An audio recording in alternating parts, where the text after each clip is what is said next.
Bonjour à tous, je m'appelle Justin Douillet, je suis animateur sur l'une des radios du groupe RTL en Belgique, producteur sonore et voix off. Bonjour à tous, je m'appelle Cécile Flora Lefebvre et je suis experte en bilan de personnalité, plus particulièrement avec l'énéagramme, le MBTI et le DISC. Voici votre podcast, Les secrets de la connaissance de soi. Bonjour à tous, bonjour Cécile Flora. Bonjour Justin. On se retrouve pour un nouveau projet. Celui-ci s'appelle Les secrets de la connaissance de soi. C'est un nouveau podcast qu'on a mis sur pied pour vous qui nous écoutez en ce moment. Alors, il faut le rappeler, on avait déjà sorti il y a plus ou moins un an et demi, un premier projet podcast qui s'appelait Mieux se connaître pour mieux s'aimer. Oui, c'était un podcast qui était estampillé Énéagramme, outil dont je suis l'experte sur les 9 dynamiques de personnalité. Et on avait interviewé 9 personnalités qui venaient se raconter. Donc il y avait le 1, le 2, le 3, le 4, le 5, 6, 7, 8, 9. Et puis il y avait un podcast d'introduction où on avait parlé tous les deux de notre amour pour l'énéagramme. Et puis là, quand on s'est repenché sur un projet, on s'est dit que ça pourrait être intéressant pour vous qui nous écoutez, vu que tous ces outils sont sous-tendus par les mêmes principes, qu'on vous parle plus largement de en quoi la connaissance de soi, en quoi le fait de bien se connaître est intéressant, peut vous aider à transformer votre vie, peut vous aider à aller chercher des ressources en vous. Et du coup, on a décidé d'interviewer des personnes qui vont ouvrir le livre de leur vie et vous raconter comment les outils de la connaissance de soi et apprendre à mieux se connaître les a aidés dans leur vie. Alors, ce sont des témoignages exclusifs. Les gens se racontent, comme tu l'expliques. Ils expliquent aussi leur vie, et souvent très riche, très intéressante. Et surtout, quels ont été les éléments déclencheurs, en quelque sorte, de cette mise en mouvement pour apprendre à mieux se connaître, s'outiller aussi, parce que c'est vrai que quand on n'est pas coach, quand on n'a pas encore été formé, on n'a pas toujours les outils pour pouvoir avancer, pour pouvoir comprendre, avoir les clés, etc. Et c'est ce qu'ils racontent en fait, à travers leurs témoignages, c'est les différents outils et comment ils en sont finalement arrivés à utiliser ces outils-là. Oui, complètement. Et moi, je trouve que c'est chouette pour vous qui nous écoutez, que vous découvriez des personnes qui sont monsieur, même tout le monde. En fait, ça pourrait être vous et certainement que vous allez vous reconnaître, vous allez reconnaître des proches, vous allez reconnaître peut-être des phases par lesquelles vous êtes passé. Régulièrement dans les podcasts, je vais revenir sur quelque chose qui me tient beaucoup à cœur, que j'ai découvert il y a quelques années, qui est le voyage du héros. Le voyage du héros, c'est quoi ? C'est toutes les étapes par lesquelles on passe quand on vit soit une étape de vie, ça peut être un deuil, ça peut être une démission, ça peut être un divorce, ça peut être une perte, un grand changement dans sa vie. Et finalement, c'est quand on va passer de la zone inconnue de la zone connue, à la zone inconnue, et qu'on va aller vivre toutes les étapes que va vivre un héros que vous allez retrouver. C'est ces étapes qu'on retrouve dans les contes, dans les dessins animés, dans les films. Et finalement, jusqu'à arriver au climax du film où on fait vraiment face à ses peurs les plus sombres, à même nos ombres, notre dragon intérieur, et pour ensuite revenir à notre vie initiale avec des enseignements qu'on a tirés. Et finalement, c'est exactement ça, ces personnes vont se raconter, elles vont vous raconter leur voyage du héros, où est-ce qu'elles ont peut-être un peu patiné dans la semoule, à quel endroit ça a été peut-être plus évident, et quels sont les enseignements qu'elles en ont retirés. Et on va leur poser la question, moi j'adore cette question, c'est qu'est-ce que tu dirais à quelqu'un qui t'écoute ? Parce que finalement, quand on est passé par certaines étapes, il y a peut-être des conseils, il y a peut-être des choses qu'on peut expliquer aux gens qui feraient peut-être gagner du temps ou qui peut-être vont être des call to action, comme on dit, ok, maintenant, qu'est-ce que vous pouvez concrètement faire si vous vous rendez compte que vous êtes en train de patauger, que ce soit du coaching, que ce soit des outils. On va vous parler d'outils qui ont aidé ces personnes, qui nous ont aidés, nous, Justin et moi. On en parlera aussi, parce que bien évidemment que si on vous parle du développement personnel et de la connaissance de soi, c'est aussi qu'on est concerné.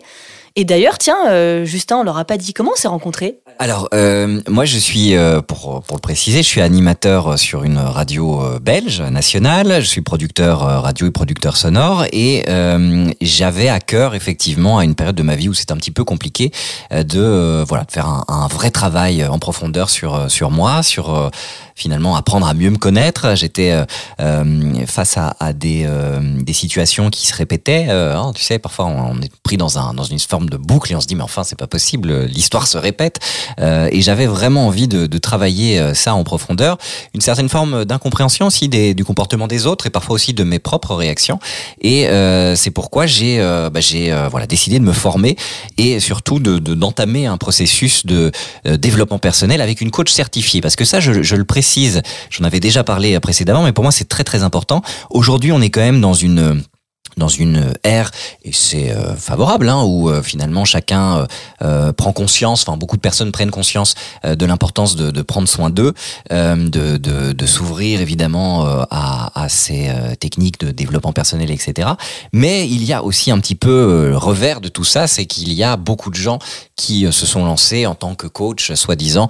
On n'est pas dans la psychothérapie, mais on est aujourd'hui il y a beaucoup de coachs de vie qui pullulent finalement, où votre vie est pas top, venez me voir, je vais tout changer en 5 séances. Et ça, je pense qu'il faut quand même attirer votre attention sur le fait que ça reste quand même quelque chose de riche et de complexe, d'où l'intérêt de trouver une personne en qui vous avez confiance, et puis une personne qui est surtout formée et certifiée, ce qui est totalement ton cas. Oui, complètement. Moi, alors encore une fois, il y a des gens qui vont être certifiés, qui ont des diplômes. On voit bien qu'il y a des médecins aussi qui aujourd'hui ne font pas correctement leur travail. Donc ça reste quand même. Moi, la chose que je pourrais vous suggérer, c'est n'arrivez pas comme une coupe vide. Arrivez avec votre esprit critique. Gardez votre libre arbitre et ne prenez jamais comme argent comptant tout ce qui vous est dit.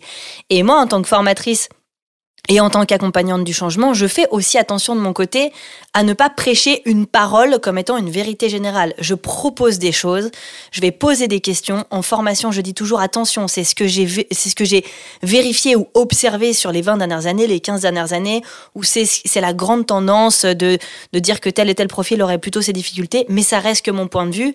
On va toujours trouver des exceptions, on va toujours trouver des contre-exemples, et j'invite toujours à l'esprit critique. Et c'est pour ça que, effectivement, ceux qui vont aujourd'hui critiquer les outils du développement personnel, quels qu'ils soient, je trouve que c'est bien aussi qu'il y ait des gens qui les critiquent et qui les challenge, parce que ça permet aussi de mettre le doigt sur des choses auxquelles on doit faire attention.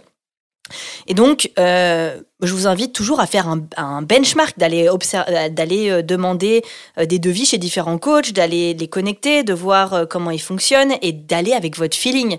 Est-ce que vous sentez en confiance? Est-ce que le cadre est posé? Est-ce qu'il y a un contrat? Et le cadre, il est extrêmement important, ne serait-ce que le cadre de la confidentialité. Je sais à quel point, moi j'en ai fait les frais, ça m'est arrivé une seule fois effectivement d'avoir une séance avec un professionnel où la confidentialité n'a pas été respectée, et c'est pour ça que je me suis dit je mettrai un point d'honneur à ce que mes clients ne vivent pas ça, parce qu'on arrive déjà en vulnérabilité, parfois on est déjà un peu fragile, ou il y a des choses qui vont mal et on n'a absolument pas besoin de rajouter une complexité là-dessus. Donc choisissez bien le professionnel avec lequel vous allez vous faire accompagner. Alors, à travers ces podcasts, vous entendrez via les différents témoignages finalement l'importance d'apprendre à se connaître, cette connaissance de soi qui finalement n'est pas un long fleuve tranquille. On va pas se mentir. On passe évidemment par des étapes qui sont pas toujours évidentes. On est face à nos mécanismes, face à nos peurs, face évidemment à la réalité aussi quelquefois. Mais évidemment, tout ce jeu en vaut la chandelle clairement, puisque on continue d'apprendre, d'avancer. Et puis de s'enrichir évidemment des expériences des uns des autres que vous pourrez entendre à travers ces différents témoignages. Moi, ça a clairement, je le redis et je n'arrête pas de le dire, mais ça a clairement changé ma vie. Ça a changé beaucoup de choses dans mon existence, de pouvoir finalement mieux me connaître, accepter aussi que finalement certaines choses sont pas ok, à accepter de mettre des limites, ce qui est pas toujours évident pour moi en tout cas dans ma personnalité. Moi j'ai une vie à 1000 à l'heure, j'ai beaucoup de projets, etc. Et à un moment, il faut pouvoir aussi se dire on pose les limites, on balise un peu les choses, et puis prendre conscience aussi de certains éléments qui finalement font en sorte qu'on est toujours un peu finalement dans le même schéma, dans les mêmes mécanismes, et la connaissance de soi, moi, m'a vraiment beaucoup aidé. Alors, comment fait-on pour apprendre à mieux se connaître, entre guillemets? Fatalement, il y a tout un travail d'accompagnement, ce que tu proposes, à travers justement des bilans de personnalité, du coaching. Ça, moi, personnellement, ça m'a beaucoup aidé parce que parfois, on a l'impression d'être un peu seul, on est un peu seul avec ses problèmes, on se dit, mais mon Dieu, comment je vais faire? Et le fait d'entendre, à travers notamment ces podcasts, que d'autres personnes ont aussi peut-être vécu les mêmes choses que vous, ou ces personnes-là se sont senties seules à un moment, ça va vous faire déjà beaucoup de bien. Le fait d'être encadré et accompagné accompagné d'une coach ou d'un coach certifié, évidemment, ça va beaucoup vous aider. Même si tu l'expliquais, tu ne fais pas les choses à la place des autres, tu les accompagnes. Oui, complètement. Moi, aujourd'hui, j'accompagne, donc je fais des bilans de personnalité, donc j'adore utiliser l'énéagramme, qui est mon outil phare. Aujourd'hui, j'ai aussi le MBTI et le DISC à mon actif. Ça, c'est plus, on va dire, ça va plus servir pour de l'orientation. C'est plus des outils qui sont plus corporate, néanmoins qui sont très complémentaires à l'énéagramme. Et puis aussi, on peut suivre le programme Se découvrir avec l'énéagramme sur 9 semaines et qui permet de se découvrir et de bénéficier de l'effet groupe. C'est-à-dire que vous êtes avec une cohorte et vous allez grandir ensemble et vous allez voir que c'est incroyable ce qui se passe dans un groupe puisque on se fait mutuellement tous grandir. Les problématiques des uns résonnent sur celles des autres. Il y a des amitiés qui se créent. Après, les gens se retrouvent en présentiel et c'est extrêmement puissant. Et moi, aujourd'hui, je me dis, je suis super contente parce que je l'ai vécu. Ouh là là, maintenant, ça me rajeunit pas parce que j'ai découvert l'énéagramme, j'avais 16 ans, donc peut-être à mes 20 ans. J'en ai 36 aujourd'hui. Et donc, il y a 15 ans, quand je me suis formée, je me disais qu'effectivement, quand on est en formation, il se passe quelque chose d'assez incroyable en groupe que vous ne retrouvez pas dans l'accompagnement individuel et inversement. C'est-à-dire que c'est très complémentaire. Ça dépend ce qu'on veut aller chercher. Le bilan de personnalité, il est intéressant quand vous voulez mettre des mots sur ce que vous vivez et derrière, on va débloquer et voir... Pardon. On va aller voir ce qui bloque chez vous et ce vers quoi vous voulez aller. Donc derrière, on va enchaîner éventuellement sur du coaching. Et les programmes de formation, l'idée, c'est d'aller se découvrir, de bénéficier d'une dynamique de groupe, de connaître l'énéagramme, les sous-types, il y a tout un tas d'outils, il y a une plateforme en ligne qui est intéressante. Et derrière, d'aller se former en présentiel, voire pourquoi pas aussi se certifier, parce que moi, je travaille avec le centre belge HPEI qui délivre la certification énéagramme. Donc, si on tombe amoureux de l'outil, comme moi, et qu'on s'est formé avec moi, on peut continuer avec le centre belge pour l'assertif. J'ai d'ailleurs le livre que tu m'as fait parcourir, qui est extraordinaire, l'énéagramme évolutif, les 9 bases. C'est un outil que tu utilises aussi en formation. Oui, en fait, le livre que tu as entre les mains, c'est un livre qui n'est pas en vente libre dans le commerce et qui est un bouquin absolument magnifique qui a été écrit par Philippe Alain et Isabelle Harimont, qui sont les deux à l'initiative du centre HPEI en Belgique. Et moi, quand je me suis certifiée avec eux, j'ai jamais été aussi fière que d'avoir cette certif parce qu'elle est très dure à obtenir. Elle demande beaucoup de travail, beaucoup d'assiduité, beaucoup de rigueur. Pour ceux qui connaissent l'énéagramme, le centre est tenu par 2 perfectionnistes en base 1. Donc, je peux vous dire que c'est très challengeant. Et en même temps, quand on sort de là, on sait qu'on a quelque chose qui tient la route. Ça me permet de faire passer des tests qui sont validés scientifiquement, qui doivent être débriefés. J'insiste là-dessus. Ce ne sont pas des tests où vous repartez dans la nature, vous avez un résultat et vous repartez chez vous. C'est vraiment un test qui est débriefé, dans lequel on va poser tout un tas de questions. Et ça, pour tout, j'insiste parce que trop de gens font des tests sur Internet, prennent le résultat pour argent comptant, et on ne peut décemment pas, c'est comme les tests dans Télérama, trouver des réponses à ces questions en faisant un test sur Internet, qui souvent donne des résultats biaisés et faux. Donc moi je suis très contente de pouvoir travailler avec eux parce qu'on a du matériel pédagogique de qualité. Derrière, les gens qui vont se certifier, je sais qu'ils vont avoir une certification sérieuse. Et moi-même, j'ai été formée avec une rigueur où on a travaillé sa neutralité en tant que formateur. Et j'ai des outils aujourd'hui qui me permettent de sentir une posture et une solidité. Je me sens solide sur les appuis avec le contenu que j'ai obtenu. Ce qui n'a pas été toujours le cas. J'ai navigué dans différentes formations et c'est rare que je trouve des formateurs qui étaient aussi exemplaires. C'est-à-dire que vraiment, ils ont un échantillon de ce qu'ils vendent sur eux et ils ont une réelle expertise. Ça fait 30 ans qu'ils font ce métier. Et aujourd'hui, je me dis, waouh, j'ai encore beaucoup à apprendre, mais je suis très contente de m'être certifiée chez eux. Ce qui est passionnant avec le développement personnel, en tout cas moi, ce qui me passionne, c'est que effectivement, c'est jamais fini. Et ce qui est top, c'est qu'il y a différents outils. Tu parlais de l'énéagramme, il y a le MBTI qui est aussi un outil formidable, extraordinaire. Dans les différents podcasts que vous pourrez écouter sur justement cette nouvelle saison, les secrets de la connaissance de soi, les différents intervenants parlent de différents outils aussi qui les ont éclairés et aidés lors de ce qu'ils ont pu traverser. Donc ça, c'est évidemment excitant. Moi, ce qui m'a aussi aidé quand on a fait le travail ensemble, c'est d'une part mieux me connaître, ça je pense que c'est un peu le point de départ, hein. C'est souvent pour ça voilà qu'on sollicite un coach ou en tout cas qu'on se pose des questions sur le développement personnel. On se dit bah tiens, voilà, je suis toujours dans les mêmes mécanismes, ou j'ai telle difficulté, ou ça je sais pas gérer, ou ça bah voilà, ça devient compliqué à gérer pour moi. Mais ce qui est aussi très intéressant, en tout cas moi ce qui m'a beaucoup aidé, c'est à mieux comprendre aussi les autres et avoir une approche beaucoup plus bienveillante vis-à-vis des autres, et de se dire bah finalement moi je fonctionne comme ça, mais tout le monde ne pense pas comme moi, et c'est ok. Et fatalement, bah je peux mieux comprendre voilà les réactions des uns des autres. Je peux aussi apprendre à communiquer un peu autrement, et cette forme de communication bah, sera mieux reçue, mieux perçue par l'interlocuteur que j'ai en face de moi, que j'ai appris à connaître ou que j'apprends à connaître. Donc ça, c'est vraiment très très fort. Et justement, dans le service que tu parlais tout à l'heure, de ces différents soirs où les gens se racontent en fonction de leur base, là c'est un outil de l'énéagramme en l'occurrence, pour l'avoir vécu, c'est extrêmement puissant. Comment s'appelle ce service tu parles des panels. Les panels, oui. Oui, dans l'énéagramme, il y a la tradition orale, c'est-à-dire que vous, au lieu que ce soit le formateur qui vous parle des différentes dynamiques de personnalité, en qualité de formatrice, moi, je vais vous faire vivre les panels, c'est-à-dire que vous allez rencontrer des personnes de base 1 qui vont vous raconter ce qu'elles vivent, en fait. Qu'est-ce qui se passe dans leur peau, dans leur corps, dans leur prise de décision, dans leur manière de communiquer, qu'est-ce qui se passe dans les coulisses, choses auxquelles vous n'avez pas forcément accès dans ce que vous allez observer de ces gens-là. Puis ensuite, on va passer aux bases 2, puis aux bases 3, etc. Et pour chacun des profils de personnalité, vous allez pouvoir avoir accès à un panel de personnes qui vont vous raconter ce qu'ils vivent. Et c'est de la 4D, c'est du vrai, c'est du réel, c'est de la réalité. Et pour le coup, moi, j'adore cette technique de tradition orale parce qu'elle rend le système très vivant. C'est clair, c'est une vraie claque, hein, pour y avoir participé. Oui. Voilà, ce sont un service que tu proposes plusieurs fois par an, je pense. Oui, alors là, aujourd'hui, au moment où on enregistrait le podcast, oui, c'est un format en ligne qui est proposé plusieurs fois dans l'année. Il a aussi lieu en présentiel sur un format plus court. Et l'idée de tout ça, en fait, moi, j'ai envie de revenir à l'essentiel. C'est moi, mon credo, c'est retrouver la joie d'être soi.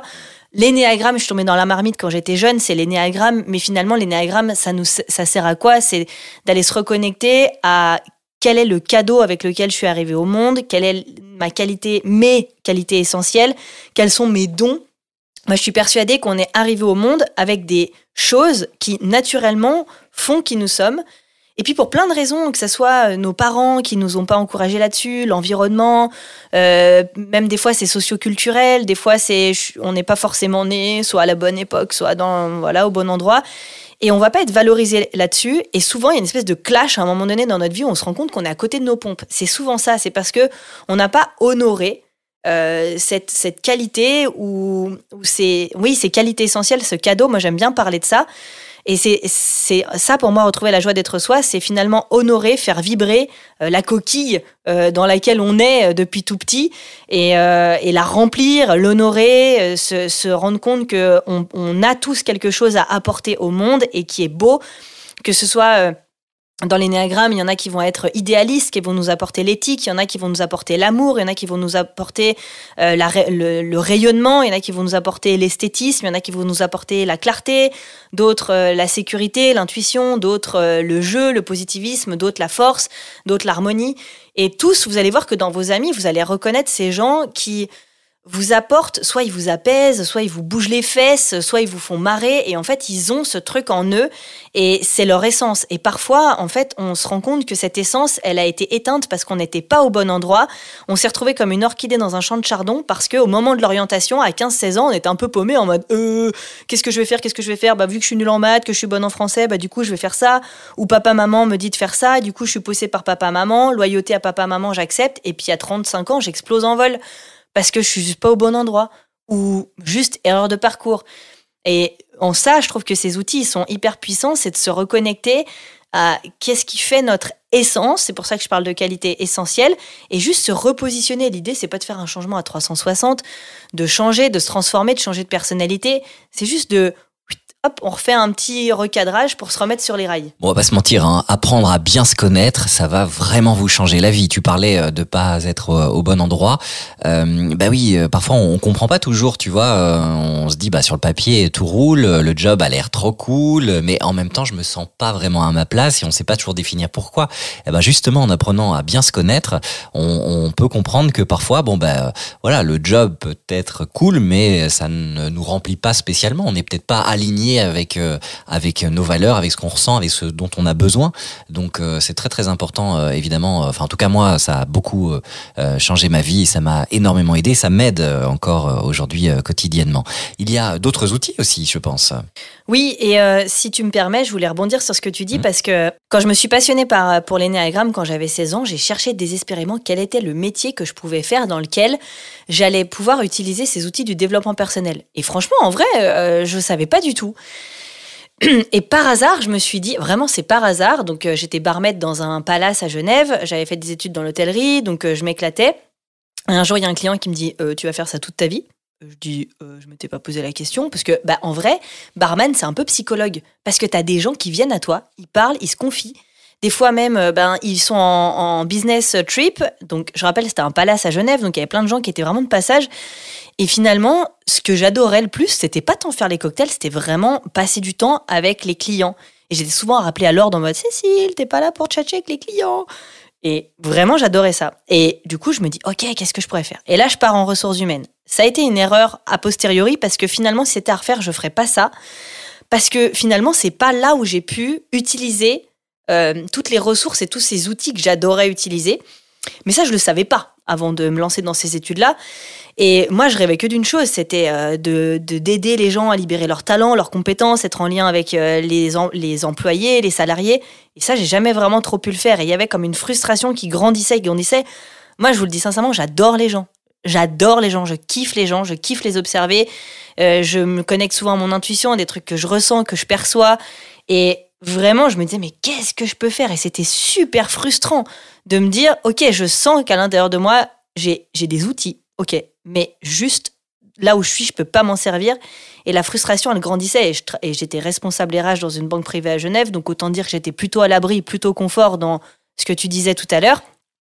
Et malgré tout, j'étais malheureuse comme une pierre parce que j'honorais pas ce qui était important pour moi. Et c'est pour ça que si vous nous écoutez et que vous vous rendez compte que vous êtes à côté de vos pompes et que vous vous retrouvez comme une orchidée dans un champ de chardon, le problème n'est pas qui vous êtes, n'est pas le fait d'être le champ de chardon, c'est juste de repositionner, de faire un travail sur vos valeurs et d'aller voir où est-ce que vous pourriez vous épanouir comme une petite fleur. C'est joliment dit, c'est joliment dit. Bon, ben voilà, en tout cas, passez de très bons moments à l'écoute des secrets de la connaissance de soi, avec de nombreux témoignages qui vous aideront, je l'espère. En tout cas, n'hésitez pas à contacter Cécile, que ça soit sur les réseaux, sur ton site pro aussi, que tu peux peut-être citer. Oui, vous pouvez me retrouver sur mon site, sur www.cecileflora.com et sur les réseaux Cécile Flora Énéagramme sur Instagram. Et puis j'ai aussi un groupe Facebook dédié à la connaissance de soi et donc à l'énéagramme qui s'appelle Cécile Flora fait de l'énéagramme.